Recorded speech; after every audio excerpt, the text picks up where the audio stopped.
김일성도 자연사했죠. 김정일도 자연사했죠. 나쁜 놈들이지만 성공한 독재자잖아. 근데 김정은은 배운 게 없지, 쉽게 말하면. 김여정이 담아내는 거 봐요. 그 배운 사람이 한 건가 지금 막 쌍욕하고. 만약에 김주애가 되면 어떻게 되겠어요? 허수아비 될 거 아니에요. 김여정이 뒤에서 봐주겠지만 김여정 머리 든 게 없잖아 지금. 그러니까 김여정은 설치겠지만 그러다 이제 제거당하겠죠. 김일성이 리더십이 100이라고 그러면 김정일은 50, 김정은은 10도 안 된다. 왜냐면 김일성은 항일빨치산, 쉽게 말하면 일본군이랑 싸웠단 말이에요. 우리말로 하면 독립군이죠. 물론 전과는 거의 없었어요. 미미해요. 근데 그때가 언제냐면은 모두가 이제 무장투쟁은 어렵구나 할 때 총소리가 빵빵 나니까 이게 효과가 컸지. 그리고 이걸 아주 과대 포장을 했어요. 모든 독립군 역사를 다 지가 다 자기 거로 조작을 해버렸어요. 신화를 썼어요. 그러니까 없는 요만한 걸 가지고 이만큼 튀겨버린 거지. 그 다음에 70년대 초반까지만 해도 뭐 우리가 인정하고 싶지 않지만 북한이 우리보다 잘 살았어요. 우리 힘들었잖아요. 박정희 대통령이 그래서 근대화의 운명을 건 거예요. 북한을 이겨야 되니까. 북한보다 못 살았으니까. 그러니까 오히려 그때는 남북관계가 바뀌었어요. 북한이 자신감 있고, 야, 니네들 밥 먹었니? 뭐 이런 거, 우리는 힘들 때. 이게 뒤집힌 게 이제 70년대 중후반부터 이제 80년대 가서 완전히 뒤집히거든요. 그러니까 북한 사람들한테 김일성은 욕 잘 안 해요. 얘기 들어보면 70년대까지만 해도 길거리에 막 생선 썩어 나가고 냉장고 없으니까 잡으면 돼지고기 같은 거 기름기 붙어 있으면 안 가져가고 그 다음에 망고, 바나나, 열대과일이 넘쳐났대요. 그렇게 말해요. 그러니까 아주 잘 살았던 것 같지는 않은데 어쨌든 우리는 훨씬 낫거든요. 그러니까 김일성에 대한 인식은, 김일성에 대한 추억은 나쁘지가 않지. 김일성 욕 잘 안 해요, 탈북자들이. 우리 생각하고 달라요. 그 다음 김정일은 이게 악마적 천재성이 있었어요. 이 주체사상 우상화부터 유일지배체제를 다 지가 다 만들었어. 그 다음에 북한 사람들을 저렇게 그냥 바보처럼 세뇌시킨 것, 만세하게 만든 것도 다 이 인간이에요. 그러니까 74년에 후계자가 됐고 94년에 아버지가 죽을 때까지 20년을 준비했거든요. 그럼 권력 기반이 얼마나 강하겠어요. 그러니까 김일성도 자연사했죠. 김정일도 자연사했죠. 병사지만. 나쁜 놈들이지만 성공한 독재자잖아. 근데 김정은이 처음 등장한 게 2008년 하반기예요. 2008년 8월에 김정일이 뇌경색이 오거든. 그러니까 김정은이 갑자기 태어난다. 그때 우리 이름도 몰랐어. 국정원도 김정운이라고 그랬어, 이름을. 그 정도였어. 84년생. 그러니까 25살에 태어나왔잖아요. 그때 우리 국정원이 김정일 앞으로 3년 살 거다 그랬는데 딱 3년 뒤에 죽었거든. 2011년 12월 17일 날 죽었어요. 공개는 12월 19일 날 12시 낮 방송에 나왔거든. 특별 공개 방송으로. 그럼 생각해봐요. 25살이면 대학생이잖아. 군대 갔다 온 대학생이잖아. 그 다음에 국정 운영을 딱 3년 배운 거잖아. 뭐가 있겠어요? 아무것도 없지. 배운 게 없지, 쉽게 말하면. 준비가 안 된 거죠. 안 되니까 처음에 어떻게 해요? 막 사람 잡아 죽이잖아요. 고모부 죽이고. 김정은 집권 한 3, 4년간 초기 약 차관급 이상을 200명 이상을 채용을 해요.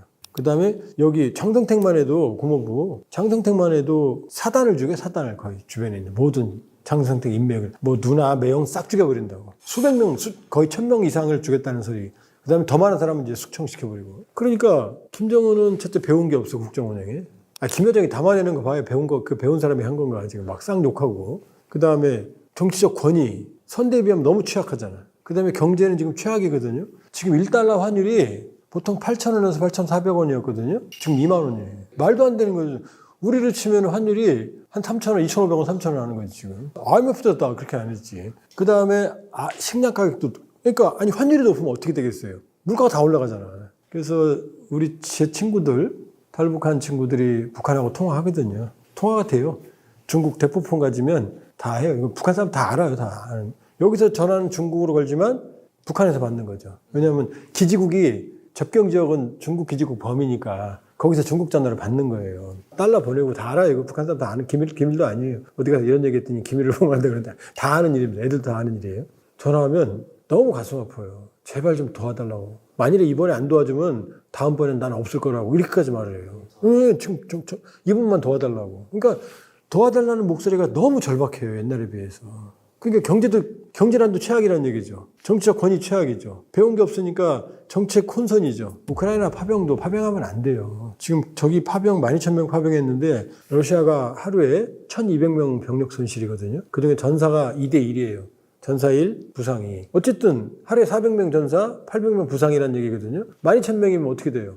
열흘치밖에 안 돼요. 우리도 월남전 게릴라전인데 그 게릴라전인데도 5,000명 전사하셨거든요. 저기는 그냥 소모되는 러우 전쟁 기간 중에 2년 반 동안 러시아가 최대 70만 명 병력 손실이에요. 그럼 어떻게 되겠어요? 마리팀에서 안 끝나겠죠? 끊임없이 가야 된다고요. 우리도 32만 명 갔거든. 인민군을 끊임없이 갈아 넣는 소모하는 거거든요. 저거 부메랑이 될 거라고. 그 죽으면 전사하면 인민군 북한도 부모 마음인데 애들 내 새끼 일에는 물불을 안 가리는데 독재가 눈에 보이겠어요? 하나밖에 없는 애 죽었다면? 거기다가 벌써 그 인터넷에 그런 얘기 진위 여부는 모르지만 북한군이 와서 뭐 음란물 보고 막 신나고 그런다고 이게 나와요 요새 지금. 왜냐? 북한에 비하면 러시아는 천국이거든. 자유국가거든. 잘 먹고. 그러니까 이 사람들이 잘 먹고 막 놀다가 자유를 만끽하다 북한에 들어가면 어떻게 되겠어요? 수만 명이. 그걸 못 버티죠. 체제의 변화에. 자, 그러면 모든 게 어떻게 돼요? 그다음에 더 중요한 게 있어요. 김정은이 지난해 연말과 올 1월 남북을 전쟁 관계로 전환하고 통일과 민족 개념을 삭제했어요. 근데 쓰지 말라고 그랬어요. 근데 이게 자기 발등을 찍은 거예요. 통일과 민족은 뭐냐? 자기 할아버지, 아버지의 유훈이거든. 백두혈통이라는 게 무슨 뜻이에요? 백두산에서 김일성이 항일투쟁을 했다 하거든. 일본하고 왜 싸웠어요? 조국 광복이 통일이잖아요. 6.25 전쟁을 북한은 뭐라고 말하느냐? 조국 해방 전쟁이라고 그러거든요. 조국 해방 전쟁 왜 했어 그러면? 통일 민족 같은 민족 아니면은. 그러니까 자기가 권력을 이양받은 건 백두혈통. 그러니까 맨날 백마 타고 다니잖아요. 백두산에서.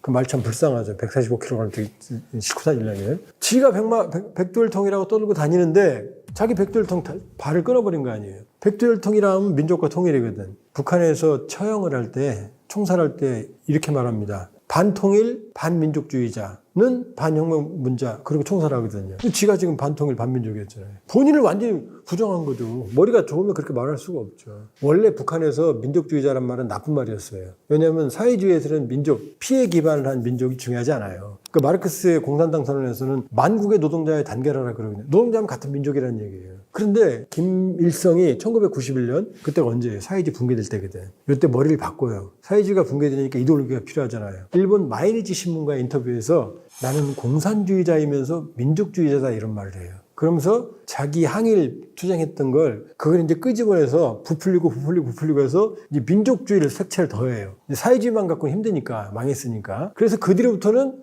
민족이라는 게 북한에서 거의 정신세계 통일과 민족이 같이 뿌리 박히거든요. 그런데 이제 와서 통일과 민족을 부정하는 거거든요. 왜? 대한민국이 너무나 잘 살고 강하니까 통일하기는커녕 통일당할 것 같으니까 또 같은 민족이라고 그러면은 영향이 있으니까. 그러니까 어떻게 해? 평양 문화보호법, 반동사상문화배격법, 나만 맛있으면 잡아가고 한류 보기만 해도 10년형, 제작해서 유포하면 사형, 청년교양부장법 이게 다 뭐예요? 한국의 영향을 차단하려는 거거든요.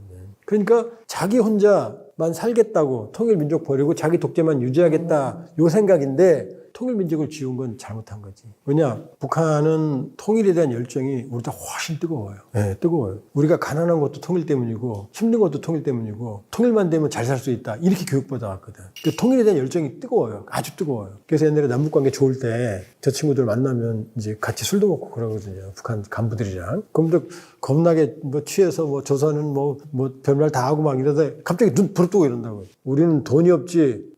영혼은 너희들보다 순수해. 소리 치친다고. 왜? 그럼 우리는 통일할 거란 말이야. 그럼 이제 우리가 막 들고 그랬거든요. 근데 이제 어떻게 돼요, 이제? 돈도 없고 통일도 못 하는 거 아니에요. 그럼 그지지. 그러니까 마지막 있는 자존심까지 짓밟아버린 거죠. 그러니까 지금 통일민족 개념을 지우라고 헌법에서 지우라고 그랬는데 엊그제 최고인민회의 했어요. 10월 상순에. 근데 통일민족 개념을 지웠는지 안 지웠는지 말을 안 해요, 지금. 그 다음에 통일민족 개념 삭제 지시한 지 거의 10개월, 12개월이 지나갔는데 그 누구도 통일민족 개념을 지웠는지 안 지웠는지 말을 안 하고 있고 주민 교양, 선전선동도 아무것도 없어요. 우리가 만일에 애국가에서 삼천리 지워버리고 헌법에서 통일 지우는데 아무런 설명이 없으면 어떻게 되겠어요? 말도 안 되죠. 그러니까 자기가 이제 뱉어는 놨는데 다시 삼킬 수는 없고 계속하자니 주민 반발이 무섭고 이데올로기적 혼란까지 오는 거예요. 종합해볼까요? 권위는 할아버지 아버지 쫓아가지도 못해. 경제는 최악이야. 이데올로기적인 혼란이야. 정책적 혼선이야. 배운 건 없으니까 맨 김여정 나와서 쌍소리만 담아먹네. 그럼 어떻게 되겠어요?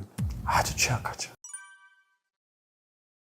김정은은 145kg로 추정이 되거든요. AI로 분석을 해보면. 그 다음에 아버지, 할아버지가 다 심혈관계로 급사했잖아요. 그 다음에 김정은 항상 이러고 있죠.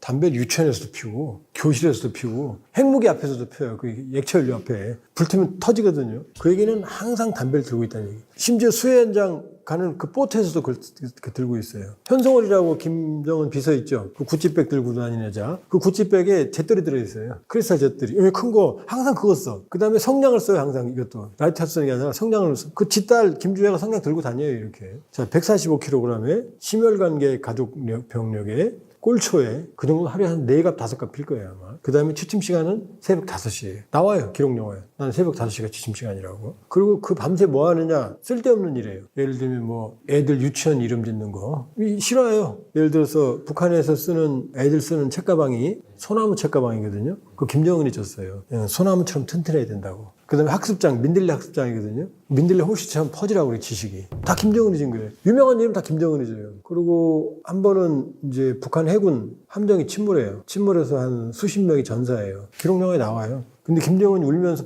밤새 뭐 하냐. 그 사진을 하나하나 액자에 지가 집어넣어요, 이렇게. 포장해서 갖다 주라고. 그런 일 하고 있어요, 그런 일.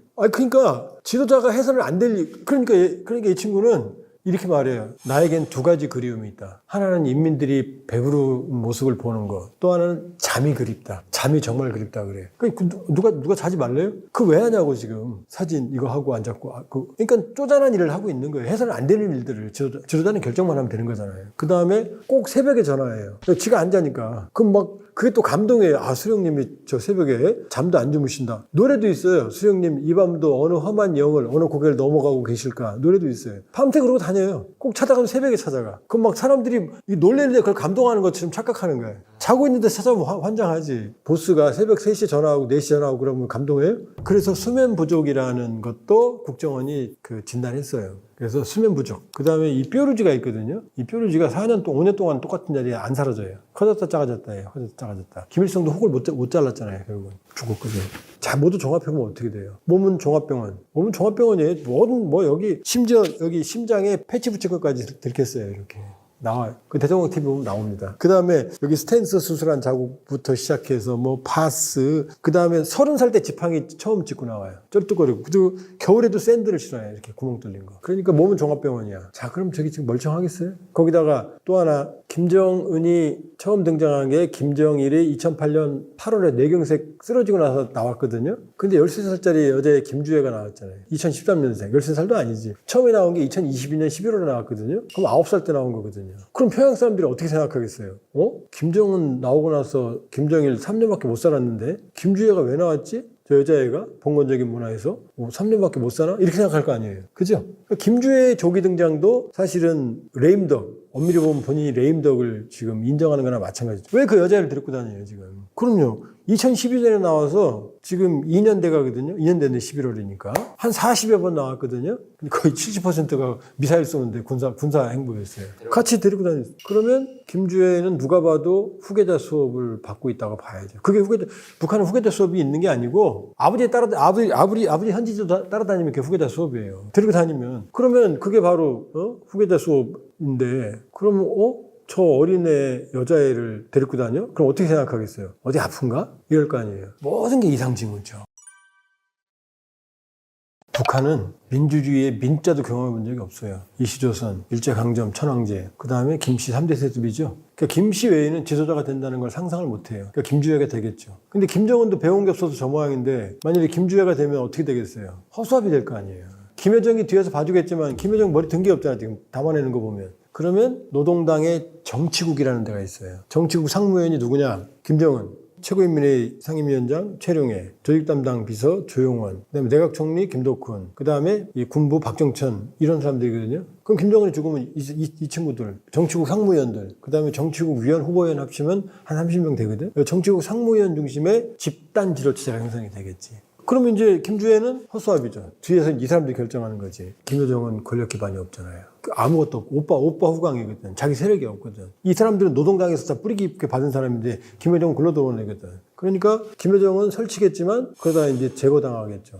집단 지도 체제가 있지만 이 집단 지도 체제는 오래 못 가죠. 그럼 어떻게 집단 지도 체제 되면 어떻게 되겠어요? 분열이 있겠죠. 그럼 평소에는 정치력이 강한 놈들이 세지만 이거 흔들리면 누가 해요? 총 가진 사람들. 누구예요? 군부가 치고 올라오게 돼요. 군부가. 결과 무인 정권이 된다고, 고려시대처럼. 그러니까 이 안에서 분화하면서 이제 군부 중심의 독재 체제가 형성이 되겠지. 그러면 이 군부가 김주애나 김여정을 제거하든지 아니면 꼭두각시처럼 세워놓고 군부가 실질적으로 장악하는 체제가 될 가능성이 매우 높아요. 만일에 김정은이 죽는다면, 급사한다면. 그런데 이제 유튜브 같은 거 보면 이제 쿠데타 얘기 많이 나오잖아요, 북한. 쿠데타는 안 일어나요. 단언할 수 있어요. 쉽지 않아요. 육군단, 북한의 12개 군단 중에 육군단이 없는 것도 쿠데타 사건 때문에 사라졌다는 게, 군단 자체가 없어졌다는 게, 그 다음에 푸른제 군사학교 출신 러시아, 그 친구들도 이제 쿠데타 모의로 제거된 사례가 있거든요. 쿠데타가 왜 불가능하느냐? 철저한 감시체제예요. 총참모부가 합참이면 총정치국이라는 정치군인들이 따로 있어요. 얘네들이 감시해요. 일거수일투족을 다 감시해요. 뭐냐? 몇 월 며칠 창밖을 보면서 뭐라고 말했다? 김정일 죽고 난 2011년 12월 17일, 19일 날 이제 방송에 나오는데 그 방송 듣고 군인들이 뭐 했는지 기록물이 다 제가 가지고 있거든요. 뭐 사단장 강태호 235 군부대 남포였는데 하늘을 바라보며 5분간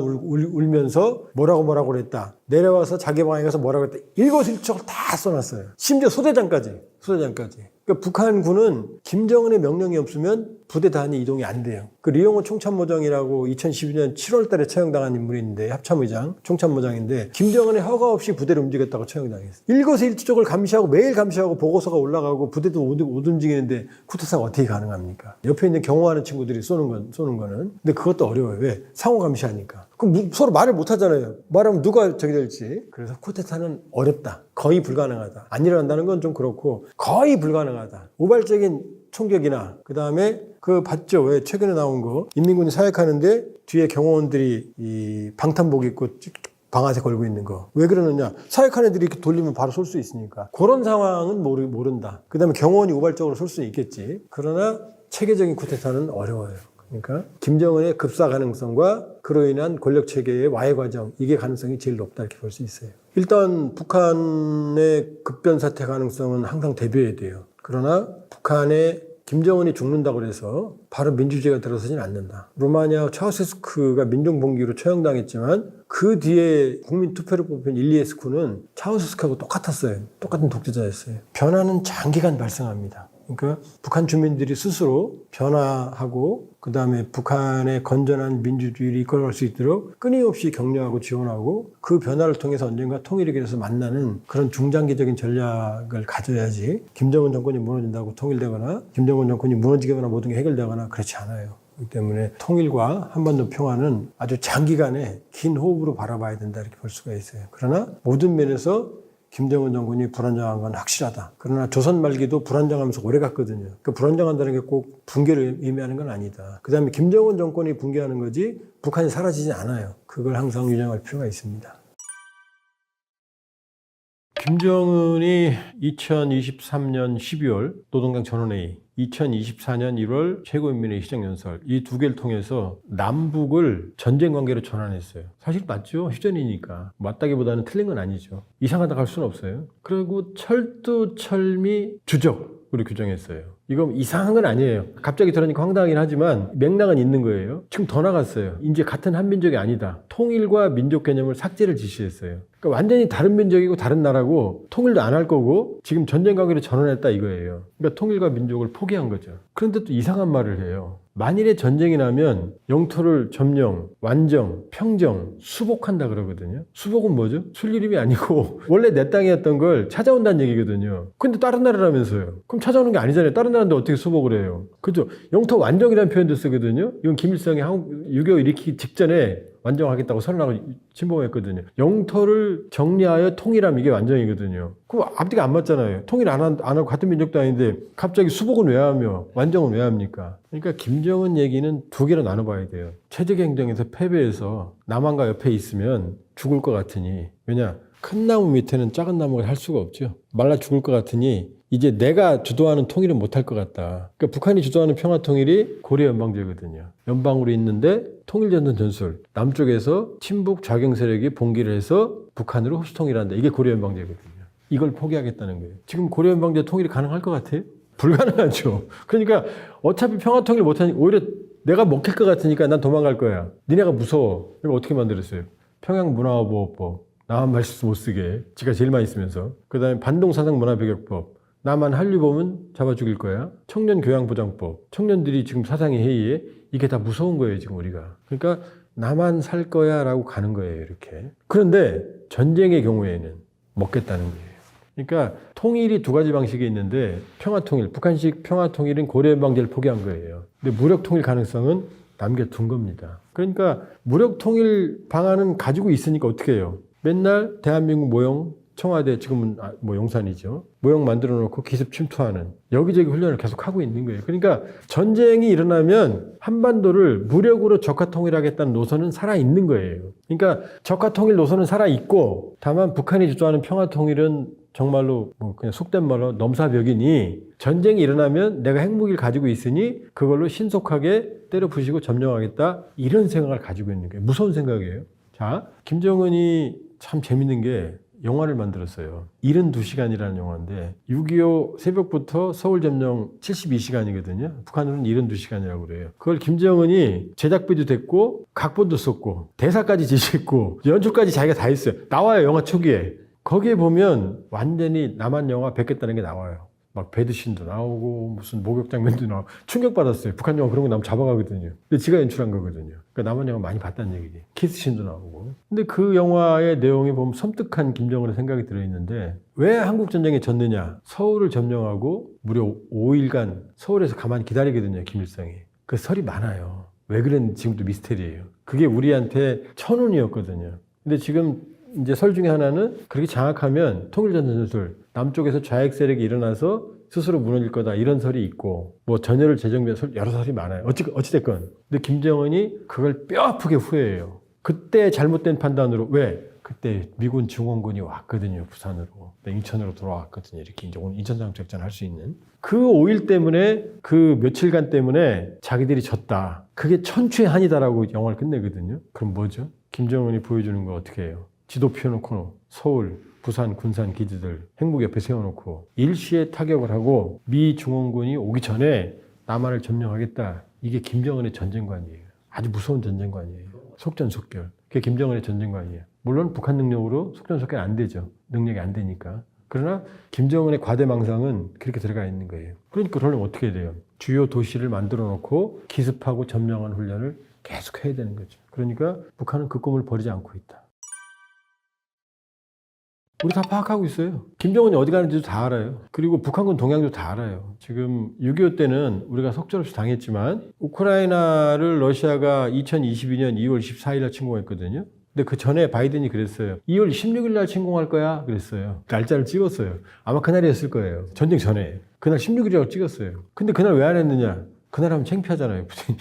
다 알고 있는데. 그래서 좀 느린 것뿐이지 왜 하느냐. 전쟁을 하려면 물자가 이동을 해야 돼요. 병력이 재배치돼야 돼요. 그 다음에 통신이 기하급수적으로 증대해요. 그럴 거 아니에요. 전쟁 준비하려면. 우리가 최소한 몇 달 전부터 징후를 파악할 수 있어요. 조금씩. 확신할 수 있는 건 3, 4일 전에는 확신할 수 있어요. 우리 능력으로는. 그런데 북한은 병력의 3분의 1 정도가 영양 결핍이에요. 부대에 가면 제일 많이 하는 게 농사예요. 전투부대도 1년에 총 서너 발 쏘보는 게 다예요. 1년에 사격 훈련이.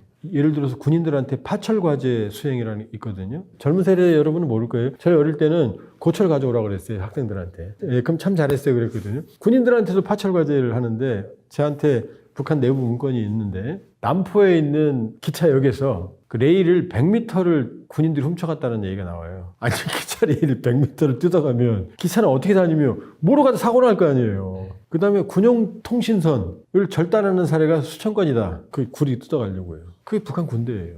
이게 우리가 무시하면 안 돼요. 그러나 우리가 아는 북한 군대의 양면의 얼굴이 있다. 그리고 그런 6.25 때처럼 기습은 불가능하고 해도 우린 다 대응하고 있다. 그냥 갑자기 뭐 1월 아침에 당하지는 않는다. 그러니까 경각심을 가지고 대응하지만 너무 걱정하지 않으셔도 된다. 우리 재래식 전력은 세계 5위인데 미군은 세계 1위고 세계 1위와 5위가 결합을 했으면 우주군대예요 사실은. 그러니까 그렇게 큰 걱정 안 하셔도 된다. 이렇게 볼 수 있어요.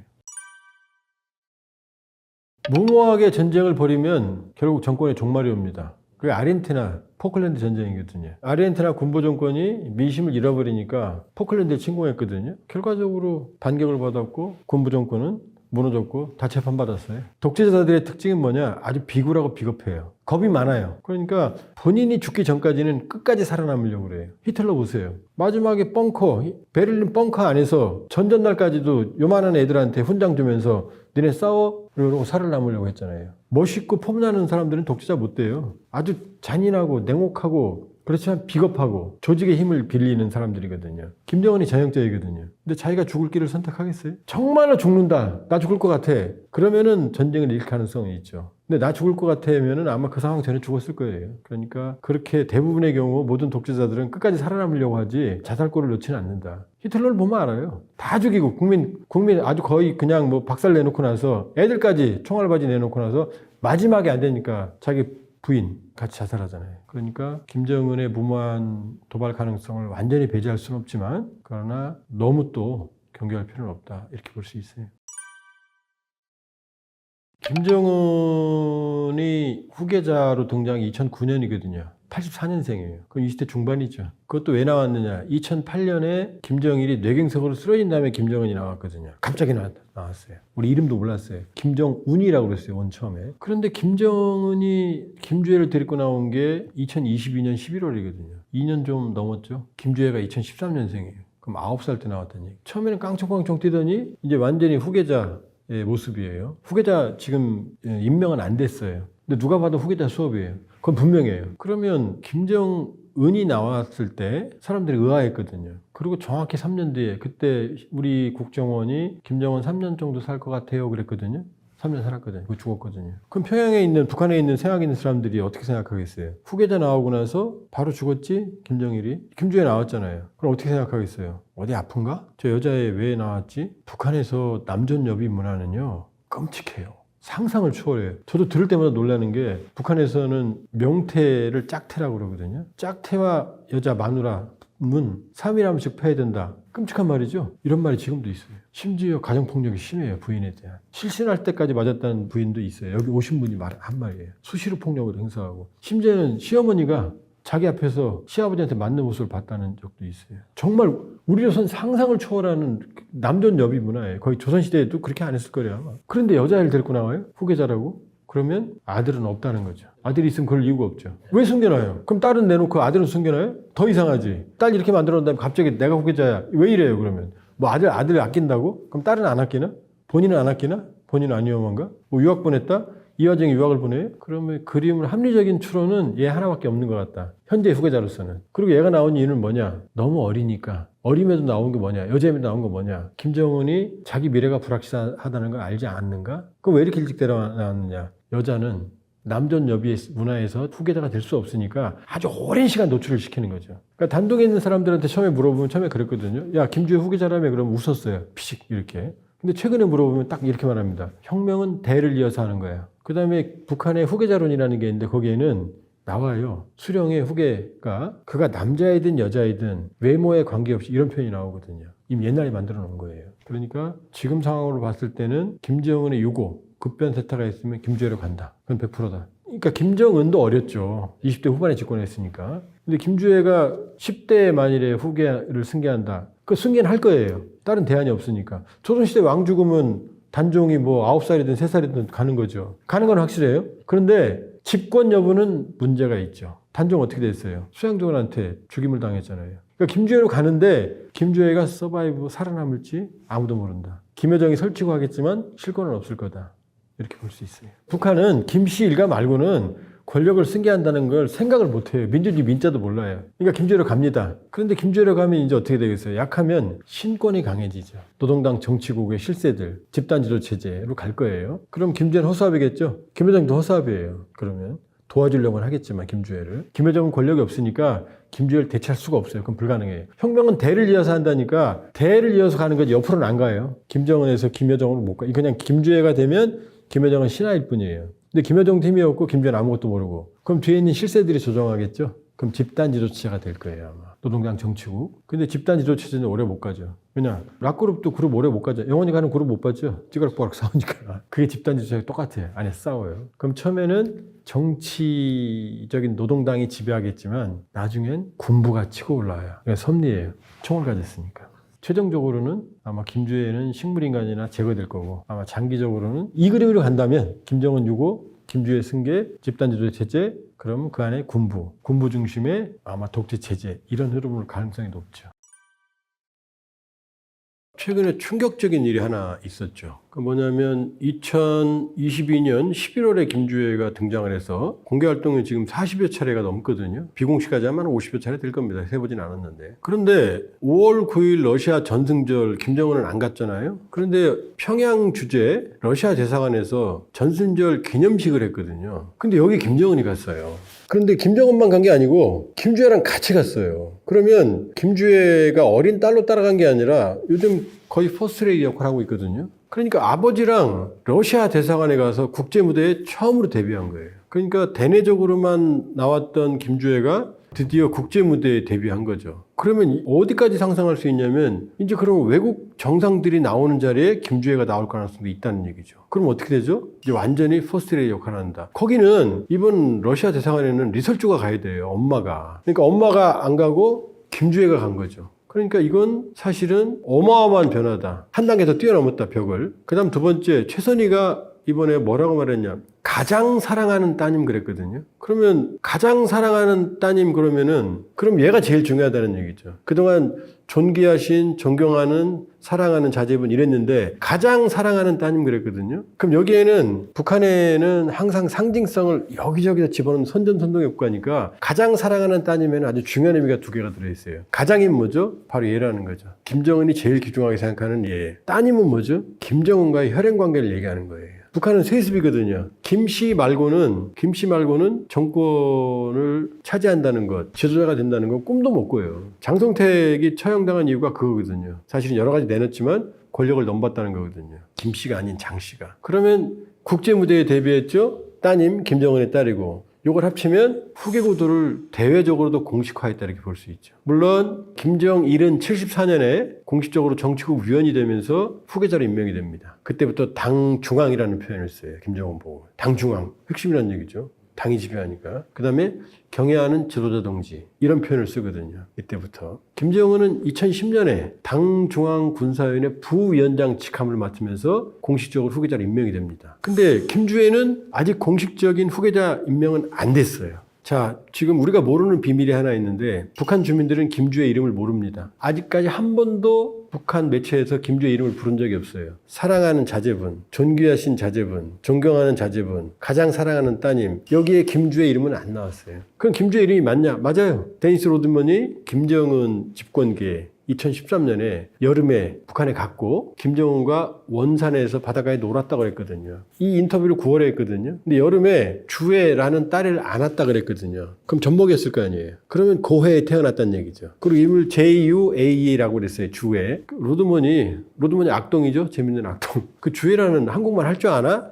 갸우뚱했거든요. 그런데 고위층 탈북자분이 여기 와서 그걸 입증해 줬어요. 자기 집에 장인 집에. 장인이 이제 김정은의 측근이었거든요. 그 이제 이분은 그 장인 집에 거주하고 있었고, 김주애 사진이 있었고, 그 안고 찍었대요, 역시. 로드먼 안고 했는데 자기 측근한테 안고 안 했겠어요? 그 안고 있었고, 거기 주의 공주님과 함께 이렇게 써 있답니다. 한문으로는 주인 주자 사랑했자랍니다. 뜻이. 그러니까 뭐죠? 모든 사랑의 주인이라는 뜻인 거죠. 그러니까 처음부터 김정은이 얘를 후계를 키울 생각을 하지 않았는가? 조금 과도하게 해석하면. 그러니까 김주애는 맞아요. 근데 왜 이름을 말을 못할 거예요? 김정은은 20대 중반에 나왔거든요. 그때 백두 장군 김정은 동지 이랬거든요. 백두혈통이라는 얘기죠. 북한에서 동지는 일반 인민들도 김일성한테 김일성 동지 그럽니다. 김정은 동지, 총비서 동지. 이 나이가 어린 10대 김주애가 2013년생이니까 지금 12살, 13살이거든요. 이런 애한테는 동지라는 표현을 못 써요. 어쩌고 저쩌고 김주애 동지. 그러면 직함을 부여해야 될 거 아니에요. 그럼 김주애 부부장 동지 13살짜리한테 직함을 부여할 수가 없잖아요. 직함을 못 부여하니까 동지라는 표현도 못 쓰고 그러니까 이름을 부를 수가 없는 거죠. 직함이 없으니까 그냥 가장 사랑하는 자제분 김주애 동지 이렇게 말 못하거든요. 어색하거든요. 직함이 있어야 되거든요. 적어도 20살 넘어야 되거든요. 그래야 동지라는 표현을 쓰거든요. 아무리 북한이라도. 그러니까 가장 사랑하는 따님, 사랑하는 자제분, 존귀하신 자제분 여기에 김정은의 딜레마가 들어있다. 빨리 얘를 내세우고 싶은데 그래서 조기에 데리고 나왔는데 직함을 말할 수가 없으니 존귀하신 자제분. 아니 우리가 신문에 나온다고 생각해 보세요. 누가 나오는데 항상 사랑하는 따님, 자제분, 존귀하신 자제분 이름은 안 나와요. 얼마나 웃겨요. 그게 지금 김주애의 현실이다. 그럼 김주애 김주혜 왜 이렇게 빨리 데리고 나왔느냐? 바로 여자의 한계. 북한은 지금도 가정폭력, 특히 여성에 대한 이게 지금도 비일비재해요. 이상하게 생각하지도 않아요. 그래서 남편한테 폭행당하고 처갓집에 가서 말하면 아유 딸 가진 게 죄다 이러고 넘어간대요. 이혼하는 것도 많이 두려워해요. 왜냐 집안에 이혼한 사람 있으면 집안 이미지나 이 정도로 보건적이거든요. 지금 북한에 지금 여자들 나오는 거 보면 김주혜, 리설주, 김여정, 현송월 그다음에 이제 최선희 이 정도가 다예요. 중앙 보면 없어요 사실은. 계속 이 사람들이 하니까 여자가 나오는 것 같지만 이 사람들 빼면 여자가 없어요 사실은. 중앙 정치계에. 그러니까 이 아주 봉건적인 정치 문화거든요. 그러니까 나이 어린 김주혜를 후계자로 삼으려면 어떻게 해야 돼요? 일찍 데리고 나오는 거죠. 처음에 2022년 11월 나왔을 때만 해도 깡총깡총 뛰어다녔거든요. 지금은 아니잖아요. 이렇게 물개 박수 치고 성인 옷 입고 모델 워킹하고 지그지 주석단에 앉아있고 지금 벌써 김주혜 나오면 어린애라고 생각 안 하죠. 후계자라고 생각하잖아요. 이제 자연스럽게 영어로 taken for granted world 당연시의 세계를 만드는 거죠. 당연하게 받아들이는 거죠. 단둥에 나와 있는 북한 사람들하고도 우리 직간접적으로 이제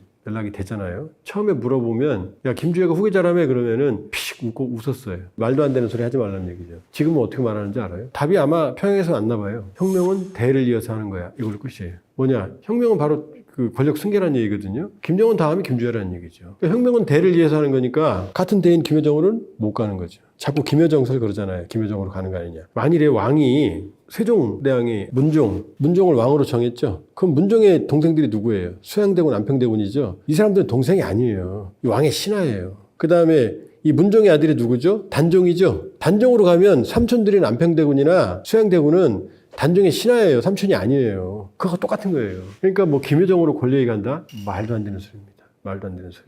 그러면 이제 조금 나오는 얘기가 또 이제 리설주 얘기가 나와요. 그러면 리설주 왜 안 나오느냐? 지금 부부관계 나쁘냐? 뭐 이런 얘기 저도 가끔 동반 진반 듣거든요. 리설주하고 김정은 사이는 좋은 것 같아요. 어떻게 하느냐? 김정일은 여자 관계가 복잡했죠. 자, 확인된 것만 해도 김영숙, 홍일천, 그 다음에 김정은이 죽인 김정남의 엄마 성혜림, 그 다음에 김정은의 엄마, 김정철의 엄마, 김여정의 엄마 고용희, 마지막에 살았던 김옥. 확인된 것만 5명이에요. 그러니까 여기에 누가 있어요? 성혜림에는 김정남이 있었고, 그 다음에 고용희에는 김정철, 김정은, 김여정이 있고, 요 위에도 김설성부터 시작해서 또 자식이 여럿 있어요. 자식이 많잖아요. 그러면 김정은은 왜 김리설주하고 이 사이가 좋다고 생각하느냐? 처음에 나오자마자 리설주를 데리고 나왔어요. 파격적이었죠. 김정일은 그런 공개행보 안 했어요. 나중에 기록영화에 나오는데 고영희가 일반적으로 살아있을 때는 조선중앙 텔레비전에 안 나왔어요. 근데 김정은은 집권하자마자 데리고 나왔거든요. 충격적이었죠. 그 다음에 어떻게 사이가 좋은 거 알 수 있느냐. 만일에 김정일처럼 여자가 많다면 가정이 여러 군데라면 아들도 여럿 있을 거 아니에요. 그렇잖아요. 그럼 김정은도 장남이 아니잖아요. 김정철이 장남이고 고영희한테는. 그 다음에 더 큰 장손은 김정남이었잖아요. 김정은은 지금 확인된 아들로는 3번째잖아요. 그럼 자기도 장남이 아니었는데 그러면 다른 여자 관계가 있다면 거기서 아들 난에 데리고 나왔을 거 아니에요. 근데 왜 김주혜를 데리고 나와요? 이 얘기는 다른 가정에서 없거나 다른 가정이 아니면 적어도 아들은 없다는 얘기죠. 그러면 리설주 사이에서 난 딸, 그것도 무리해서 봉건적인 정치 문화에서 이 김주혜를 데리고 나온다는 얘기는 추론해 보면 리설주에 따르잖아요. 그러니까 리설주의 사이가 나빠져서 안 나오는 게 아니다라는 추론이 가능한 거죠. 조금 복잡하게 소설을 썼지만. 그럼 리설주는 지금 뭐 하느냐? 그럼 그 평양 주재 러시아 대사관에 안 가고 왜 딸내미를 보냈느냐? 그럼 리설주는 뒷방에서 그럼 지금 무슨 뭐 게임이나 유튜브 보고 있느냐? 자, 생각해 보세요. 김주혜가 자기 딸이잖아요. 김주혜가 조금의 깡총깡총 뛰어나오다가 지금 어떻게 돼요? 완전히 성인이잖아요. 그럼 여기서 변해가는 김주혜 이미지 메이킹에 변해가는 데 보면은 아주 섬세한 여성적인 섬세한 이미지 메이킹이 보이거든요. 그러면 그걸 누가 하겠어요? 집에서 어린 딸애가 유치원 가는데 엄마가 애 옷 챙겨줘요? 아니면 고모가 챙겨줘요? 엄마가 챙겨주죠. 그러니까 지금 이 김주혜의 진화, 이 뒤에는 리설주가 있을 가능성이 크다. 자기 딸이 차기 지도자가 되는데 가만히 쳐다보고 있겠어요? 선전순동부에 맡기겠어요? 엄마가? 엄마도 극성스럽잖아요. 애기 앞에서는. 어떻게든 우리도 그랬거든요. 우리 애들 키울 때. 그러면 리설주는 사실 뒤에서 훨씬 무서운 역할을 하고 있을 거다. 김주혜 후계 만드는 이 컨트롤 타워 역할, 김주혜 이미지 메이킹, 어떤 표정, 행동, 옷은 어떻게 입고 말은 어떻게 하고 하는 걸 지휘하는 컨트롤 타워가 리설주일 가능성이 있고 그럼 또 왜 같이 안 나오느냐. 자, 김주혜는 퍼스트 레이디 역할을 하고 있잖아요 지금. 그러면 리설주가 나오면 김주혜는 뭘로 전락해요? 어린 딸이 돼버리잖아요. 김주애가 나오면 둘이 이렇게 들어가거든요. 손잡고 들어가거나. 그러면은 리설주가 나오면 어떻게 돼요? 셋이 손잡고 가는 거고 가운데 딸이 돼버리잖아요. 그러니까 처음에 심기경호 차원에서 리설주가 초기에 등장했을 때도 처음에는 깡충거릴 때는 셋이 있지만 조금 지나서는 리설주가 김정은, 김주애가 가고 리설주가 한 발짝 뒤에 물러서 가는 장면들이 여러 번 나와요. 같이 안 써요. 이 장면. 그 다음에 그러면 리설주가 나오면 김주애의 지도자상 만드는데 훨씬 부정적이죠. 그 다음에 만일에 리설주랑 김주애랑 김정은이 나오면 사람들이 눈초리가 어디로 가겠어요? 리설주한테 가죠. 김주애한테 가는 게 아니라. 아무래도 김주애 이제 딸로 전락하니까 리설주 뭐 입었지? 표정 왜 저러지? 이렇게 가버린단 말이에요. 그러니까 김주애의 시선을 집중해야 되는데 리설주가 나오면 리설주로 가버리는 거죠. 그러니까 리설주가 나오지 않는 데는 다 이유가 있었구나. 다 계획이 있었구나. 이렇게 볼 수 있죠. 그러니까 리설주는 지금 조용히 장막 뒤에서 김주애를 메이킹하고 있다. 그러니까 그 순박해 보이는 얼굴, 리설주 좀 순박해 보이잖아요. 그렇지 않다. 훨씬 더 지금 4대 최악의 독재 체제를 설계하는 설계자일 가능성이 있다. 순박한 외모와는 다른 일을 하고 있을 가능성이 있다. 이렇게 볼 수 있어요. 김정은이 2009년에 등장했죠. 2009년에 1월에 등장을 했고 1월에 이제 척척척척 발걸음 우리 김대장 발걸음 그때 김대장이라는 표현이 나왔어요. 김정은은 안 나왔죠. 그럼 김주애는 원래 여자는 김씨 일가에서는 공주님이라고 그러거든요. 김여정도 어릴 때 공주님이었어요. 김주애 공주님 이럴 수는 없잖아요. 근데 대장이라고 부를 수 있어요. 왜냐 할머니 김정은의 할머니 김정숙 항일 백두 여장군이라고 불렀거든요. 그러니까 김주애를 잠깐 조선의 샛별 여장군이라고 부른다는 자유아시아 방송의 보도가 잠깐 있었어요.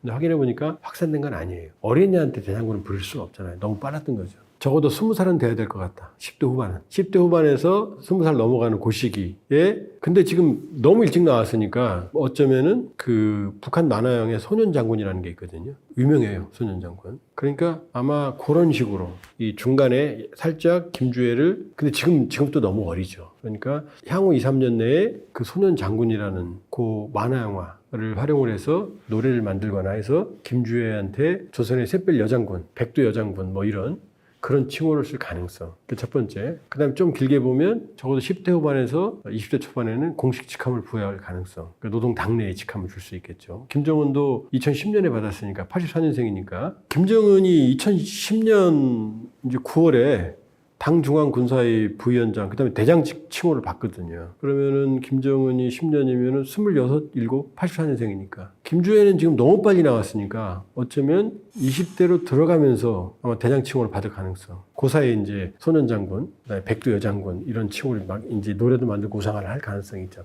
이 바닥공사를 한 다음에. 그러나 10대 중반에 대장 칭호 이건 쉽지 않지 않겠느냐. 그러니까 향후 몇 년간 더 다진 다음에 가장 빠른 시기에 직함을 줄 가능성이 있다. 그러나 공식 직함은 아직 이르다. 빨라야 10대 후반, 20대 초반 정도. 그러나 정말 조급하다면 10대 중반 정도 넘어갈 때 뭐 칭호를 줄 수도 있겠죠. 그러나 상식적이라면 아마 중반, 중후반, 20대 초반에 직함 부여할 가능성이 있죠. 그러니까 김씨 일가만이 지도자가 될 수 있고요. 나머지는 다 신하들이죠. 그러나 김정은이 유혈 숙청을 한 건 2015년까지예요. 2012년 7월에 리용호 총참모장 처형, 13년 12월에 공업부 장성택 처형, 15년 5월에 현영철 인민무력부 부장, 국방부 장관 처형. 이때까지는 최고위급 200명 내외. 그 다음에 반개까지 합치면 수천 명 이상을 유혈 숙청 처형을 하고 정치범 수용소까지 지금 수만 명이죠. 요 뒤로는 주요 인물들 처형 사례가 없어요. 그냥 벌만 줘요.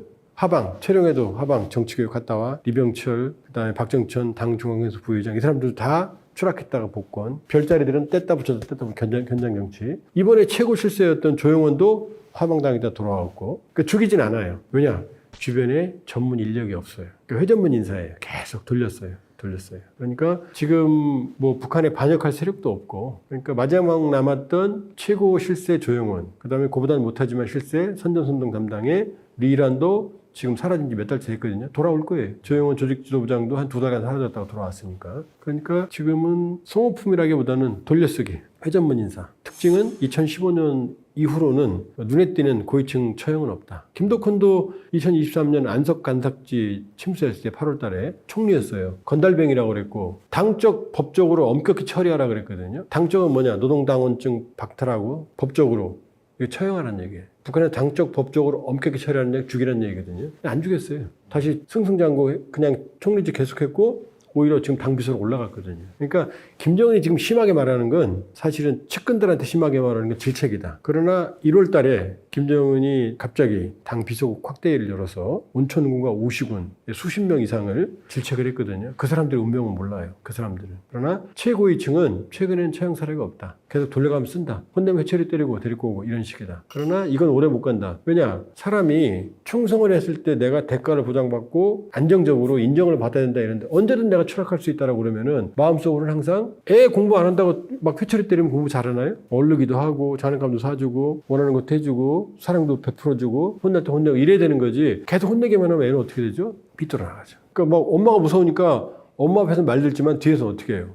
뭐 학교 안 가고 스트레스 받으니까 뭐 가서 도벽 같은 거 생기고 이렇게 하죠. 그러니까 지금 김정은 정권은 겉으로는 강해 보이지만 내면적인 충성을 이끌어내는 데는 지금 한계가 있다. 왜냐? 채찍에 의존하고 있다. 채찍과 당근이 같이 가야 되는데 지금 채찍에만 의존하고 있다. 이게 김정일 시기와 다르다. 이렇게 볼 수 있어요. 그러니까 겉으로는 김정은 정권은 견고해 보이지만 그러나 내면적인 충성도에 있어서는 선대에 미치지 못할 거다. 그게 제 판단입니다. 북한 정권은 대대적으로 아주 나쁜 존재들인 게 피해 숙청을 통해서 권력을 유지합니다. 김일성부터 얘기해 볼까요? 김일성이 1945년 9월에 들어왔을 땐 소련 88 독립보병여단의 대위로 들어왔어요. 대위 출신이었어요. 각종 자료를 보면 한반도에 들어올 생각도 없었어요. 김일성은 소련군의 사단장이 목표였어요. 인생의 목표였어요. 근데 들어와서 소련 군정의 허수아비로 수상이 되고 노동당을 장악하고 6.25 이전까지 김일성의 권력은 그저 n분의 1이었어요. 6.25도 그 당시 남노당의 핵심이었던 박헌영과 공동으로 발의합니다. 김일성이 혼자 한 게 아니에요. 기록이 다 나와요. 근데 김일성이 여기서 이제 악마적인 권력의 본성이 나옵니다. 6.25를 통해서 그 당시 김일성은 소련을 등에업고 그러니까 김일성은 재밌게도 북한 공산당원이 아니었어요. 중국 공산당원으로서 그러니까 김일성의 어떤 전기를 보면 12년생이거든요. 1912년생인데 1926년 14살 때 타도 제국주의 동맹을 만들었다고 그래. 14살 때라고 무슨 동맹을 만들겠어요. 그것도 거짓일 가능성이 높죠. 그 다음에 1931년경에 중국 공산당에 들어가서 중국 공산당원증 여부는 불확실해요. 1932년경부터 반일 유격대, 그때 이제 중국인, 공산당, 한국인, 만주 사람들이 섞여 있었거든요. 반일. 이 활동을 했다. 그리고 공식적으로 이제 동북항일연군, 그러니까 1936년 정도에 동북항일연군이라고 하는 중국 공산당의 반일 부대에 합류한 걸로. 그리고 여기에 1호군, 1호군, 1호군, 3호군이 있는데 1호군 육사장을 했던 것으로 추정이 되거든요. 규모는 아마 조선인 부대고 한 몇백 명 수준이었던 것 같아요. 이 부대를 이끌고 김일성이 이제 유명해진 게 37년 보천부 유명하죠. 침입을 해서 일본에게 존재감을 알렸죠. 물론 전과는 초기에 어린아이 포함해서 2명 정도의 일본 민간인이 이제 사망을 하고, 그리고 이제 거기 있던 주요 주재원들은 모두 사전에 도망을 갔고, 일본. 근데 이제 추격 과정에서 일경과의 전투가 벌어져서 일경의 다수가 일본 추격대가 사망을 하고, 그런데 이제 이걸로 사실은 이제 조용했던 한반도에 이름을 떨치죠. 그때는 이제 항일투쟁, 무장투쟁에 많이 소강 상태였던 때니까 충격이 컸죠. 이걸로 일제가 대규모의 소탕작전에 들어가서 결국 이 동북항일연군이 와해 지경에 이르게 됩니다. 한때 3, 4만 명 규모까지 달했던 걸로 추정이 되거든요. 이 김일성 부대도 40년 결국 훈춘을 거쳐서 소련 포시에트로 들어가게 됩니다. 그리고 그 이후에 만주나 조선에서 활동했다는 기록은 찾기가 어려워요. 그러니까 그게 전부입니다. 그러면서 김일성은 혼성부대, 중국과 만주, 그 다음에 조선인으로 이루어진 소련 극동 독립 88 여단에 들어갔고 대위가 됐고, 여기서의 꿈은 소련군 사단장이었습니다. 조선에 들어올 생각이 없었어요. 여러 기록을 보면. 그런데 소련이 한국에 진주하면서 김일성, 꼭두각시인 김일성이 필요했고, 김일성을 데리고 들어왔을 때 김일성은 그저 보천보 전투로 이름은 알려져 있지만 그 당시 박헌영이라든지 열한파의 김도봉이라든지 쟁쟁한 허가이라든지 이런 인물에 비하면 세력이 현저하게 약했어요. 나이도 젊었고. 그러니까 그 당시에 주요 세력들은, 자, 국내에는 갑산파가 있었고, 박금철을 대표로 하는, 그 다음에 연안파는 김두봉, 김원봉이라고 하는, 김원봉은 우리에게도 잘 알려져 있죠. 있었고, 소련파는 허가이라고 하는 인물이, 소련은 직접 소련의 대리를 하는 인물들이었으니까. 그러니까 김일성 세력은 한 줌에 김일성 항일 빨치산모밖에 없었거든요. 근데 소련의 후원으로 김일성이 수상자를 꿰차고 노동당의 지위를 차지하고 결정적으로 6.25가 김일성에게는 정말로 승리한 전쟁이 됩니다. 민족 비극의 전쟁이지만. 그 왜냐? 6.25를 통해서 쟁쟁했던 소련파의 거두 허가이를 제거합니다. 허가이는 53년 7월에 이 휴전협정 직전에 자살한 걸로 나오거든요. 근데 허가이가 자살할 이유가 없었거든요. 그리고 허가이 자살한 다음에 가족들에게 시체도 보여주지 않고 바로 묻어버리거든요. 그러니까 소련파의 몰락이 시작이 되는 거죠. 그리고 6.25를 계기로 남로당 거두했던 박헌영, 6.25를 공동 발의했던 김일성과 공동 발의했던 박헌영을 간첩죄를 뒤집어서서 결국은 처형시킵니다. 남로당의 몰락이죠. 소련파의 몰락이고. 그리고 56년 결정적으로 종파 사건이라는 걸 통해서 뭐 여러 설이 있습니다. 김일성의 중공업 노선에 반대해서 뭐 농업 경고 노선인데 결과적으로는 김일성의 권력투쟁이에요. 이 권력투쟁을 통해서 연안파, 중국 연안파, 김두봉을 포함해서 연안파를 제거하고 소련파의 잔당들을 제거하고 그러면서 사실상 56년을 기점으로 김일성은 이제 단일 지배체제를 이루기 시작합니다. 이게 다 숙청이에요. 모두 죽이는 겁니다. 간첩이나 이런 걸 들시어서. 그리고 이제 결정적으로 김일성의 교조화되는 신이 되는 계기는 67년입니다. 67년 5.25 결시라는 걸 통해서 김일성의 유일 지배체제가 되는데 이때 이 67년부터 시작해서 68년에 거쳐서 갑산파, 국내파였던 갑산파를 박금철을 중심으로 한 갑산파를 제거하고 그러면서 이제 파벌로서는 연안파, 갑산파, 소련파가 제거됨으로써 이제 파벌로서 김일성에 저항할 수 있는 세력은 없어졌어요. 67년 기점으로. 그러니까 67년 5.25 결시를 통해서 이제 김일성이 신이 됩니다. 이때부터는 재밌게도 막스레니주의 책이 북한에서 금서가 돼요. 이제 김일성주의 주체사상만 보는 거죠. 그러면서 막스레니주의 책을 보려면 당국의 허가를 받게 돼 있어요. 그리고 이때부터 김정일이 후계자로 등장하기 시작합니다. 자, 68년에는 마지막 걸림돌이 제기됩니다. 그게 바로 김창봉과 허봉학이에요. 이 사람들은 누구냐? 군부 강경파예요. 이 사람들은 김일성에 저항을 한 게 아니고 그 당시 김일성의 동생이었던 김영주를 견제하면서 자신들이 김일성의 후계자가 되고 싶어 했던 군부 강경파였어요. 근데 이 군부 강경파의 동향을 현철이라고 하는 북한 군인들이 내시군대, 아부하는 군대를 만들게 된 결정적인 김일성의 사병화 되는데 결정적인 인물이 현철입니다. 이 현철이가 김정일에게 이 허봉학과 김창봉의 의도를 알렸고 이걸 김정일이 김일성에 밀고함으로써 김창봉과 허봉학이라는 두 인물이 결국은 숙청이 됩니다. 그러니까 이때부터 이제 군부도 이제는 김일성의 가신이 됩니다. 김일성의 개인 군대가 되어버립니다. 자, 이런 긴 숙청의 과정이 김일성의 숙청의 역사입니다. 피해 숙청을 통해서 권력을 장악한 거죠. 스탈린의 대숙청과 비슷하죠. 스탈린한테 배웠다고 봐야 돼요. 스탈린도 부하린, 트라츠키, 까미네프, 지노비에프 이런 많은 혁명 동지들을 간첩 혐의로 혹은 도끼로 암살하면서까지 트라츠키 같은 경우는 스탈린이 숙청한 사람이 100만 명이 넘어요. 숙청한 사람만, 처형한 사람만. 강제노동 수용소에 보낸 사람은 한 2천만 명 되고 인위적인 집산화로 굶어 죽은 사람이 1,000만 명 되고 이거 김일성이 그대로 따라한 거죠. 자, 김정일도 또 따라합니다. 김정일은 김일성이 94년 7월 8일 날 급사하면서 또 90년 전후로 소련 체제가 붕괴하죠. 그럼 북한은 기댈 데가 없잖아요. 급속히 몰락합니다. 그 다음에 이데올로기의 맹주였던 김일성도 죽고 그러면서 94년부터 북한은 고난행군이라는 최소 수십만에서 100만 단위가 굶어 죽는 위기가 발생을 합니다. 이때 김정일의 선택은 숙청이었어요. 희생양연가. 그 당시 농업 담당 비서가 서관희라는 사람이었거든요. 북한에는 희라는 이름이 있어요. 히히히 할 때. 그러니까 지금 나오는 그 할머니 있죠. 조선노동당 종비서이신 그게 바로 리춘희예요. 희. 그 서관이라는 사람을 어떻게 만드냐면 6.25 때 간첩으로 물어요. 언제? 90년대 중반에. 40년 전이잖아요.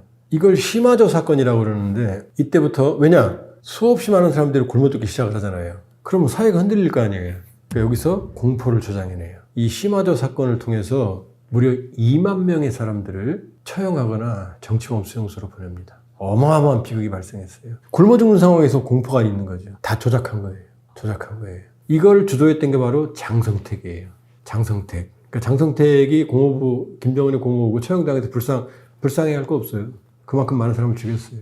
이 사건이 얼마나 끔찍했냐면 이 시마조라는 걸 만들어서 간첩을 색출했거든요. 고문하고. 그때 나온 고문 방법은 가장 비인간적인 고통스러운 고문 방법들이 그때 고안돼요. 그러니까 없는 죄를 토해낼 수밖에 없어요. 만들어내는 거. 끝없는 간첩을 만들어내는 거죠. 모두가 6.25 때 간첩을 예를 들어서 그러니까 이 고난 행군은 자기들의 정책 실패가 아니라 미제와 남조선 앞잡이들이 만들어내는 위기다로 몰아가는 거죠. 이 간첩 사건으로. 그러면서 이 안에 장성택은 또 자기들의 정적을 제거해요. 그러니까 나중에 이 시마조 사건을 이끌었던 인물도 처형당해요. 하도 끔찍하니까. 이건 또 김정일이 하도 원성이 심하니까 이 사람을 잡아다가 죄를 뒤집어서 처형시킵니다. 이러면서 94년에서 98년까지 이르는 고난행군기를 김정일이 넘겨요. 2만 명 내외, 처형은 수천 명, 강제 이혼, 정신병, 정신 이상 이렇게 넘겨버리거든요. 김정은이 이걸 또 배웁니다. 자, 집권하면서부터 피해 숙청을 시작합니다. 아버지의 충신이었던 류영호 총참모장을 2012년 7월 달에 집권한 지 6, 7개월 만에 처형. 국무부 장성택을 2013년 12월에 처형. 2015년 5월 현영철 인민무력 국방부장을 처형. 이때까지 무려 차관급 이상만 200여 명을 처형을 합니다. 그럼 그 반개도 있을 거 아니에요. 여기까지 치면은 최소 수천 명 처형. 정치범 수용소까지 간다 그러면 수만 명 규모. 아버지한테 배운 거죠. 왜? 김정은은 20대 중후반에 권력을 승계했으니까 권력 기반이 튼튼하지가 않잖아요. 그러니까 무자비한 숙청을 통해서 아버지 시대 인물들을 쳐내고 그 안에 그 자리에 자기 인물을 앉힌 거죠. 숙청. 숙청의 명분은 류영호 총참모장은 허가 없이 병력을 이동시켰다. 북한은 중대급 이상은 현장 지휘관들이 병력 이동시킬 수가 없어요. 그 처형 이후. 장성택은 죄가 너무 많아요. 근데 핵심은 뭐냐? 영모죄예요. 김정은에게 대들었다. 모두 종합하면. 권력에 저항했다는 거죠. 그 다음에 현영철 인민무력부장은 뭐 회의하는데 졸다가 처형. 그건 아니고요. 현영철 인민무력부장이 러시아에 군사 지원을 요청하러 갔다가 돌아와서 처형당하거든요. 그때 일설에 의하면 러시아가 너네들은 핵무기가 있으니까 무기 필요 없다라는 대답을 듣고 현영철 인민무력부장이 젊은 사람, 김정은이 정치를 잘못해서 핵무장을 해서 우리가 얻을 수 있는 군사지원도 못 받는다. 이 발언을 했고 이게 올라가서 처형당했다는 설이 있거든요. 그러니까 모든 건 김정은에게 권력에 조금이라도 문제가 있으면 제거했다 이렇게 볼 수가 있죠. 김정은 초기의 숙청은 대부분 권력과 관계 있습니다. 류영호 총참모장은 군부 실세였으니까 제거한 거고 장성택은 민간의 실세였거든요. 재밌게도 김정일 권력의 두 축이 군대는 류영호 총참모장, 민간은 장성택이었거든요. 양축이었거든요. 일설에 의하면 김일성이 죽으면서 류영호와 장성택에게 김정일을 부탁했다고 그래요. 근데 김정은의 입장에서는 아버지의 충신일 뿐이지 권력이 미약한 자신 앞에는 가까이 하기에는 너무나 먼 당신이었던 거죠. 둘 다. 그러니까 자기 측근으로 채우기 위해서 권력을 가지고 있던 두 인물을 제거했다 이렇게 볼 수 있죠. 냉혹한 권력의 속성으로 보면 성공한 거죠. 지금까지 살아남았으니까 김정일이. 마지막 남은 인물이 하나 있죠. 왜? 김실가의 장자, 적자, 장손, 김정남이었거든요.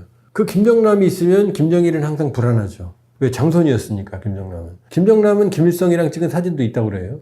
근데 김정은은 없어요. 김정남은 장손이니까 김정일이 인정하지 않던 성혜림의 아들이라 하더라도 만나줬고 일설에 하면 김경희가 고모가 울고불고 장손이라고 만나게 했답니다. 근데 김정은은 북한에 천시받는 제4 제1교포 고용희 아들, 할아버지 고경택은 제주도 출신, 그 다음에 이모 고영숙은 탈북자 미국에 살아. 약점이 너무나 많거든요. 거기다가 김정남을 돌보는 게 누구냐?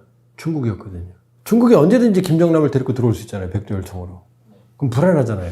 그러니까 2017년 2월에 말레이시아에서 김정남을 백두대나디 암살합니다. 자, 백두대나디 암살하면 누군지 뻔히 알 거 아니에요. 누가 죽였는지. 그 무리수를 쓰면서도 죽여야 됐던 건 뭐냐? 바로 김정은의 권력의 컴플렉스였다. 장자가 아니고 그 다음에 중국에 대한 공포. 그러니까 장성택을 죽이고 친중 라인을 모두 제거한 것도 중국에 대한 포비아 공포였어요. 김정남을 중국이 보호하고 있으니까. 그러니까 장성택을 죽이면서 친중 라인도 모두 죽여버리죠. 지금 북한의 친중 라인은 씨가 많았다고 보면 돼요. 그리고 싹 죽이고 나서 김정남까지 죽이고 나서 중국이 보호하고 있는데 눈앞에서 말레이시아에서 그 다음에 2018년 다음에 3월에 어떻게 딸에네 가잖아요. 당당하니까 이제 불안하지 않으니까 시진핑 만나잖아요. 시진핑 짜증나죠. 친중 라인 다 죽이고 오는데 오지 말라고 할 수도 없고. 그게 김정남의 죽음의 원인이다 이렇게 볼 수 있어요. 자, 여기까지는 주요한 처형으로 권력을 장악했고, 그 이후에는 이제 주로 자기의 정책적 과오를 뒤집어 씌웁니다. 자, 올해만 볼까요? 올해 1월 달에 우시군과 온천군이라고 하는데, 김정은이 지방발전 20승 10 정책이라는 걸, 지방공업발전 20승 10 정책이라는 걸 하거든요. 1개 군에 지방 공장을 20개씩 곱하기 10년 동안 200개를 만든다는 거거든요. 북한의 지방의 군이 200개니까. 왜? 지방이 너무 열악하거든요. 정말 열악해요. 일제시대 같아요. 제가 북한 농촌 가보고 놀란 게, 여기서 영화를 찍으면 세트 비용이 안 든다. 옛날 영화 찍으면. 왜? 일제가 아니라 조선시대가 똑같으니까. 과장 하나도 안 했어요, 지금. 그러니까 김정은이 알고 여기다 현대화된 공장을 절약을 했거든요. 근데 공장을 짓고 나서는 자체로 알아서 운영을 해라. 근데 공장을 짓는데 위에서 돈도 안 주고, 짓고 나면 원료도 없고, 그러니 이게 제대로 되겠어요? 껍데기만 짓는 거죠. 그랬더니 올 1월 달에 우시군과 온천군에서 성대하게 지방공업공장 준공식을 했거든요. 1월 27일 날 갑자기 비서국 확대를 열어서 우시군과 온천군 간부들 수십 명을 숙청하는 지시를 내립니다. 그리고 그 보도가 1월 29일 날 설날 아침 노동신문에 나와요. 우시군, 온천군은 뭐냐? 온천군은 뭐냐? 음주 집단 불량 행위를 했다. 뭐냐? 공장 준공식하고 그냥 술 한잔 한 거예요. 그 다음에 우시군은 뭐냐? 우시군 담당자들이 농민들의 재산을 난폭하게 침해했다. 이게 두 개가 뭔지 아세요? 고생해서 온천군에서 했으니 술 한잔 먹었는데 왜 그럼 이게 음주 불량 행위냐? 일단 군민들이 봤을 때 공장이 껍데기 아무것도 없거든요. 근데 술 먹으니까 신속 고발이 올라간 거죠. 그 우시군은 뭐냐? 농민들의 재산을 난폭하게 했다. 위에서 자원을 안 주고 공장을 지라고 하니까 농민들의 세액 부담을 시켰을 거 아니에요. 시킨 대로 한 거죠. 이게 올라간 거죠. 그러니까 김정은이 능력이 안 되는 지방 발전 정책의 결과물을 본인이 책임져야 되는데 불만이 생기니까 뒤집어서 수십 명을 수청한 거죠. 그 다음에 구축함 진수 실수 김정은 잘못이거든요. 되지도 않는 구축함 불균형적으로 만들어서 엎어진 거거든요. 그런 사고가 난리가 없거든요. 그럼 어떻게 해요? 청진 조선소 책임자 구속, 관리자 구속 줄줄이 구속. 일부 처형당했다고 국내 보도가 나왔거든요. 본인의 잘못을 뒤집어 씌우는 거죠. 그러면서 이걸 용납 못할 범죄적 행위라고 그랬거든요. 아니, 친수식하다가 넘어졌는데 이게 어떻게 범죄가 돼요? 그 얘기는 뭐냐? 본인의 잘못을 뒤집어 씌워서 처형하는 김일성부터 시작된 피해 숙청의 역사를 끊임없이 이어져 오는 거죠. 그러니까 향후에도 북한의 위기가 지속될수록 희생자들이 나온다. 머니인사이드를 북한 간부들이 보신다고 그러면은 이 현실을 잘 아셔야 된다. 김정은의 가식적인 무능이 결과적으로는 북한의 능력 있는 전문가들을 모두 희생시키는 일이 벌어진다. 하나 더 말씀드리면 건설의 대번영기라는 그 기록 영화도 있고 또 백두산 설계연구소를 찾아서라는 기록 영화가 있거든요. 백두산 설계연구소는 북한의 가장 권위 있는 설계 연구기관이거든요. 여기에 기록 영화에 나옵니다. 거기에 부원장이 하는 말이 김정은 위원장이 김정은이 봐준 설계 도면이 11,160건이래요. 북한의 모든 건물을 김정은이 관여하는 거죠.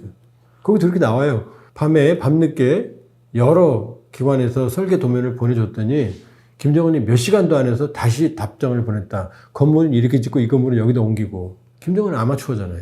그러니까 아파트가 무너지죠. 그러니까 구축함이 진수하다가 넘어지죠. 개입 안 하면 될 걸 아마추어인 김정은이 개입해서 사고를 쳐놓고 사고가 나면은 뒤집어 씌우는 거죠. 현실을 말하는 거예요. 자, 북한의 미래과학자거리 은하 53층 건물이 균열됐다고 그랬죠. 건설의 대번영기 혐의에 나와요. 미래과학자거리에 김정은이 봐준 설계도면이 560건이다 라고 나오거든요. 그럼 미래과학자거리의 랜드마크가 은하거든요. 그 랜드마크 은하를 김정은이 관여 안 했겠어요? 관여하니까 건물이 쪼개지죠. 붕괴될 수도 있어요. 이게 독재국가의 한계고 자아도취형, 본인이 대단한 전략가고 모든 데 관여하는 김정은 정치의 한계예요. 그러니까 훌륭한 지도자는 훌륭한 전문가들을 갖다가 쓰고 맡기면 되는 거예요. 관여하면 관여할수록 망가지는 거거든요. 그러니까 세상의 최악의 지도자는 누군지 아세요? 무능한 지도자가 열심히 하는 거예요. 김정은이 그런 거예요. 그러니까 그게 모든 피해가 인민으로 가는 거죠.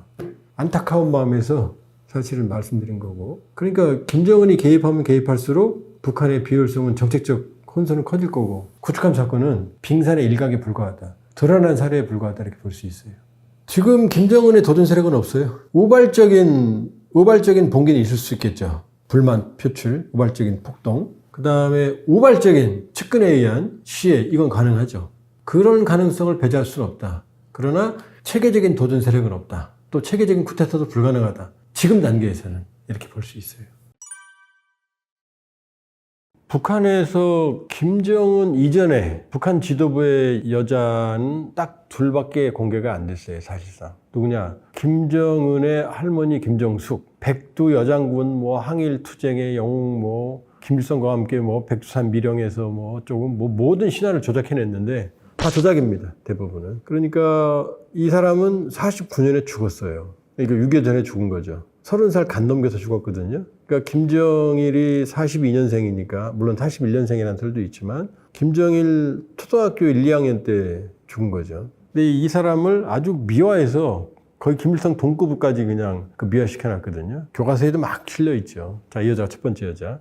그럼 김일성의 두 번째 부인, 김성애. 이 김성애는 공개활동을 여성동맹 위원장이었고, 공개활동을 많이 했어요. 금슬이 좋았다고 그러는데 또 부부싸움도 많이 했다는 설도 있어요. 밥상 뒤집어 엎었다는 설도 있고, 김일성 앞에서. 어쨌든 둘이 다녔어요, 공개적으로. 죽기 직전 94년 6월 달에는 김일성이 94년 7월 8일 날 죽거든요. 6월 달에 지미 카터 대통령 부부를 대동강에 불러서 유람선 띄워놓고 놀거든요. 파티하거든요. 그때 김성애가 마지막으로 얼굴을 보입니다. 그러니까 북한 주민들은 김일성의 첫째 부인, 둘째 부인은 알죠. 잘 알죠. 그리고 김정일에 오면 공개적으로 김정일의 부인은 한 번도 북한 인민들한테 공개석상에 나타난 적이 없어요. 비공개로 있는데. 자, 부인이 꽤 많아요. 김영숙, 홍일천, 그 다음에 김정은이 죽인 김정남의 엄마 성혜림, 그 다음에 김정은의 엄마 고용희, 그 다음에 마지막 김옥까지. 이 5명은 확인되거든요. 자, 이 5이지만 한 번도 이 공개석상에 북한 인민들한테 나온 적이 없어요. 그리고 김정일 자신은 은둔형 지도자였어요. 공개 연설도 거의 안 했습니다. 북한에 공개된 육성이 딱 하나가 남아있는데 조선인민군대에 영광이 있으라! 라는 그 말 한마디. 말도 어눌하게 해요. 말 못하는 사람은 아닌데 연설을 잘 못했나 봐요. 그런데 김정은에 들어서면 경천 동지할 일이 벌어집니다. 집권하자마자 부인 리설주를 데리고 나와요. 바로 충격이었죠. 그러더니 동생 김여정이 튀어나와요. 당중앙위원회 부부장에서 김여정이 튀어나와요. 벌써 여자 둘이 튀어나온 거죠. 여동생 튀어나오고 부인 나오고. 그러니까 김일성, 김성애 이후로 퍼스트레이디 역할을 한 처음으로 94년이 마지막이니까 벌써 수십 년 지난 상황에서, 그렇죠? 거의 20년 지난 상황에서 튀어나오는 거죠. 그 다음에 김여정이 나오고, 김여정은 평창 동계올림픽에 왔잖아요. 김실가는 처음 온 거거든요. 2018년 2월에. 그러더니 또다시 튀어나오는 여자가 바로 최선희예요. 북한 외무성 부상이었다가 이제 외무부 장관으로 등장했는데, 최선희는 북한 외무부 장관 중에서, 외무상 중에서 가장 김정은에 근접해 있고, 김정은에게 외무성 부상 차관일 때도 직보하는 인물이고, 지금도 대회를 완전히 담당을 해요, 최선희. 그러니까 벌써 여자가 3명이 나왔죠. 그 다음에 또 하나 나온 친구가 있어요. 현송월이라고. 현송월은 김정은의 수행비서인데 모든 데 얼굴을 따라다녀요. 그러니까 모든 장면에 김정은이 가는데 현송월의 얼굴이 튀어나와요. 벌써 여자가 4명이죠. 그 다음에 결정적인 여자가 나옵니다. 소녀죠, 어린아이. 김주애죠, 김주애. 2022년 11월 달에 화성 ICBM을 발사하는 자리에 김주애가 2013년생이거든요. 그러니까 9살인데 튀어나오는 거죠. 9살에 갑자기. 그러면서 처음에는 정말로 깡총깡총 뜨는 어린 나이였어요. 그런데 2025년 6월 구축함 진수식, 그 다음에 2025년 6월에 원산갈마 해양관광단지 완공식. 이때 이제 김주애가 나오는데 요 사이에, 그러니까 2020년 11월과 2025년 6월 사이 대략 한 2년 반 좀 넘었네요. 요 사이에 김주애는 깡총깡총 튀는 애여서 이제 멀리서 보면은 리설주의 모습을 하고 있어요. 헤어스타일도 복장도. 그러니까 근 50여 차례 이상 공식 행사에 나왔는데 내외로 김주애는 깡총깡총 뛰는 애에서 이제는 포스트레이 역할을 하고 5월 9일 날 평양에 있는 러시아 대사관에 그 러시아 전승들 행사에도 따라갑니다. 여기 먼저 처음 등장해요. 그 다음에 러시아의 문화부 장관이 온 자리에서도 김주애가 배석을 합니다. 이제 외교 행사까지 나오는 거죠. 완벽한 포스트레이 역할을 하는 거죠. 자, 그러면 이 정도로 본다 그러면은 지금 벌써 북한은 여인천한 거죠. 그동안 보지 못했던 일들이 벌어지는 거죠. 그러니까 김정은에 들어와서는 이제 북한판 여인천하가 벌어지고 있고, 그리고 그 이전에는 전혀 볼 수 없던 상황이다. 이런 상황, 이렇게 볼 수가 있죠. 자, 김주애를 멀리서 보고 그다음에 리설주를 멀리서 보면 동일 인물처럼 보여요. 왜? 헤어스타일이 똑같고 복장이 똑같거든요. 이거 뭘 의미할까요? 우리가 엄마들이 애 학교 갈 때 우리도 우리 애 어릴 때 딸의 기억 나는 거 보면 딸하고 엄마하고 싸워요. 딸애는 자기가 입고 싶은 입겠다고 그러고 엄마는 그거 안 된다고 이거 입으라고. 그러니까 엄마의 취향이 들어가거든요. 애 복장에는. 그러면 김주애의 헤어스타일과 복장을 보면 완벽하게 리설주의 냄새가 나요. 이게 뭘 의미하느냐 그러면 리설주가 2024년 1월 1일 날 신년 경축 공연 밤에 했던 거 거기에 나오고 원산갈마 2025년 6월 24일로 기억이 되는데 원산갈마 해양관광지구 완공할 때 이때 등장하거든요. 1년 반 동안 모습이 사라졌었어요. 그래서 출산을 했다. 몸이 아프다. 김정은하고 사이가 안 좋다. 뭐 여러 살이 나왔거든요. 근데 그건 전혀 아니다. 왜?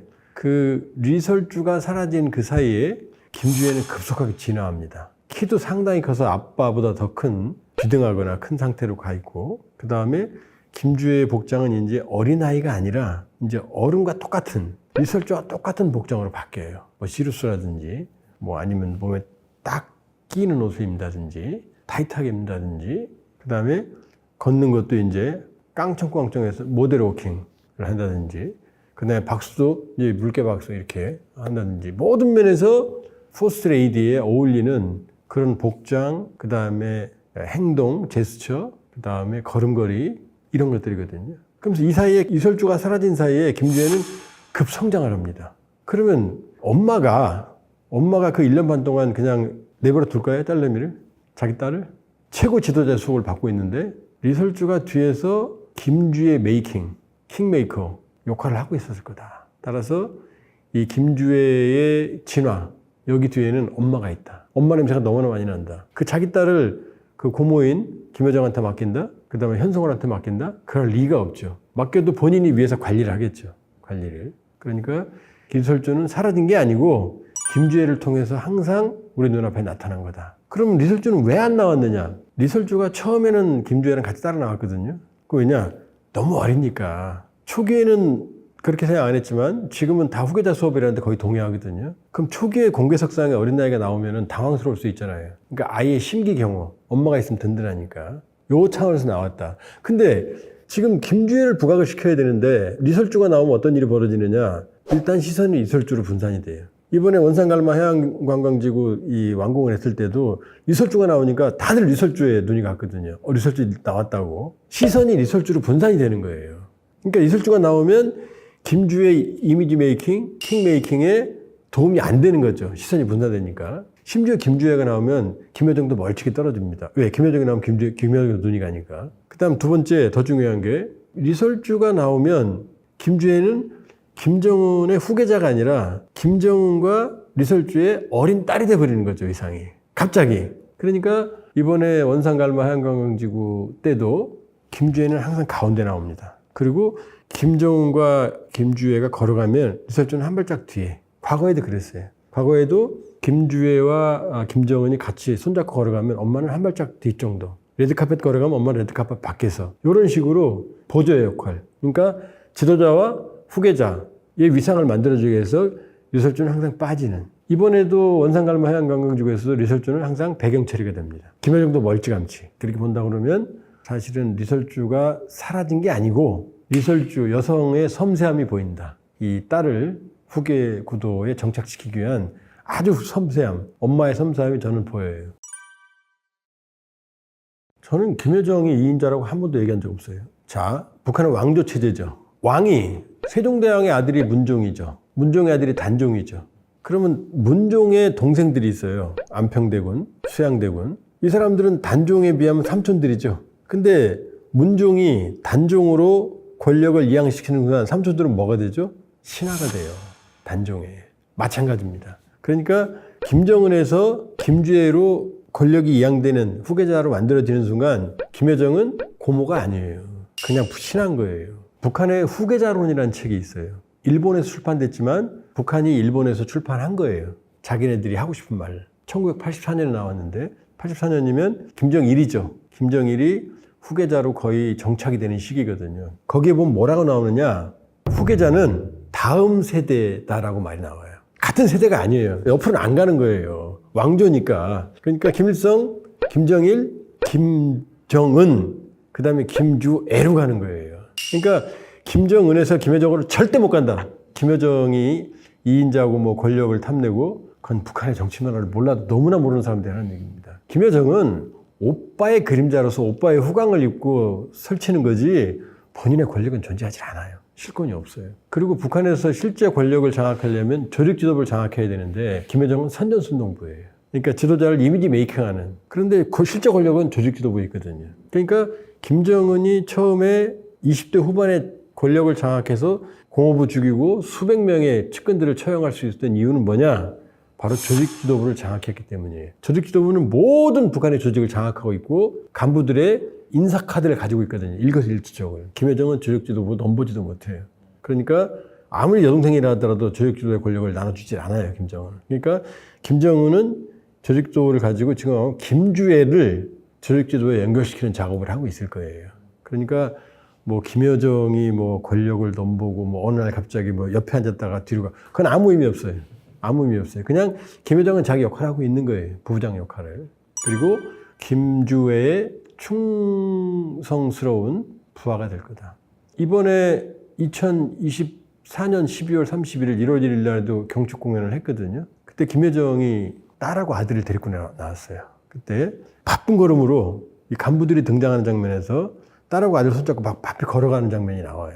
이 길거리를. 그 공연장 앞에서. 자, 이 장면이 나왔고. 근데 그때 김정은도 김주애를 데리고 나오거든요.